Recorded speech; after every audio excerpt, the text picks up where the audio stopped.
જિલ્લાના Limbdi national highway પર બનાવેલ મહાકાય ઓવરબ્રિજ પર મોટા ગાબડા જોવા મળી રહ્યા છે। બ્રિજ બન્યા પછી હજુ 7 થી 8 મહિનામાં આ ઓવરબ્રિજ શરૂ કરાયો હતો। આ મામલે કોઈ જાગૃત નાગરિકનું ધ્યાન જતા નાગરિક દ્વારા પોલીસને જાણ કરવામાં આવી, જેને લઈ કોઈ અનિચ્છનીય ઘટના ન ઘટે માટે પોલીસ સ્ટેશનના પીએસઆઈ સહિત ટીમ સ્થળ પર આવી બેરિકેડ લગાવ્યા હતા। કોન્ટ્રાક્ટર દ્વારા ગાબડા પૂરની કામગીરી હાથ ધરવામાં આવી, ત્યારે આવું નબળું કામ કરી લોકોના જીવ સાથે રમત કરી રહી હોય તેવું વિડીયોમાં સ્પષ્ટપણે દેખાઈ રહ્યું છે। કરોડો રૂપિયાનો ઓવરબ્રિજ બન્યો, થોડા જ સમયમાં ગાબડા બ્રિજ પર જોવા મળી આવતા સવાલ ઉઠી રહ્યા છે। 10 ફૂટ ઉપરાંત ગાબડું પડ્યું। આ બ્રિજ પર ગાબડું પડતા રાત્રે બેરિકેડ મૂકી પોલીસ દ્વારા વાહન ચાલકોને સૂચન આપવામાં આવ્યું છે। કરોડો રૂપિયાનો આ ઓવરબ્રિજ હાલ કોડીનો બન્યો હોય તેવા દ્રશ્યો સર્જાયા છે અને હવે ભ્રષ્ટાચારનું હબ લીંબડી બન્યું હોય તેવું લાગી રહ્યું છે। જો કે આ ગાબડું પડતા પોલીસ તંત્ર સમયસર સ્થળ પર પહોંચી જતા મોટી દુર્ઘટના ટળી જવા પામી છે।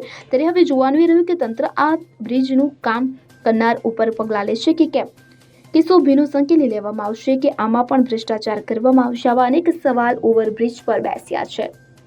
કલ્પેશ વાડેર સાથે સીન 24 ન્યૂઝ, સુરેન્દ્રનગર। હવે જુઓ દેશ દુનિયાની તમામ ખબરો તમારી આંગળીના ટેરવે। ઉઠાવો મોબાઈલ અને ગૂગલ પ્લે સ્ટોર પરથી ડાઉનલોડ કરો અમારી CN24 ન્યૂઝ મોબાઈલ એપ।